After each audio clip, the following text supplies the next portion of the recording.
மரணம் எப்போ, எப்படி, எங்க வரும்னு யாராலையும் சொல்ல முடியாது. ஆனா ஒரு நாள் நிச்சயம் இந்த உலகத்தை விட்டு நம்ம போகத்தான் போறோம். அதுல எந்த ஒரு மாற்று கருத்தும் இல்ல. இந்த நொடி இருந்தவங்க அடுத்த நொடி இருப்பாங்களாங்கிறதே கேள்விக்குறிதான்.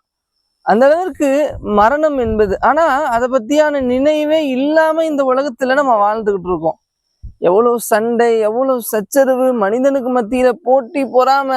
இந்த மரணத்தை மட்டும் நம்ம நினைச்சோம்னு வைங்களேன், நம்ம யார்கிட்டையும் சண்டை போட மாட்டோம், யார்கிட்டையும் அநாகரிகமா நடந்து கொள்ள மாட்டோம், யார்கிட்டையும் தேவையற்ற பேச்சுக்களை நம்ம வைத்துக் கொள்ள மாட்டோம். நம்மளுடைய பேச்சுல தன்மை இருக்கும், பேச்சில் பண்பு இருக்கும், நம்ம நடந்து கொள்வதில் ரொம்ப கவனமா இருப்போம். எப்படியானாலும் இந்த உலகத்தை விட்டு போக தானே போறோம். அந்த பெருமை நமக்கு இருக்காது. ஏன்னு சொன்னா பெருமைக்காக தான் இந்த உலகத்துல நம்ம நிறைய நபர்கள் வாழ்றோம். யோசிச்சு பாருங்க, மரணிச்சிட்டோம்னு சொன்னோம்னா, இந்த உலகத்தை விட்டு போயிட்டோம்னு சொன்னோம்னா, நம்மளுடைய பெயர் மையத்து தான். அவரு இவருன்னு யாரும் சொல்ல போறது இல்லை.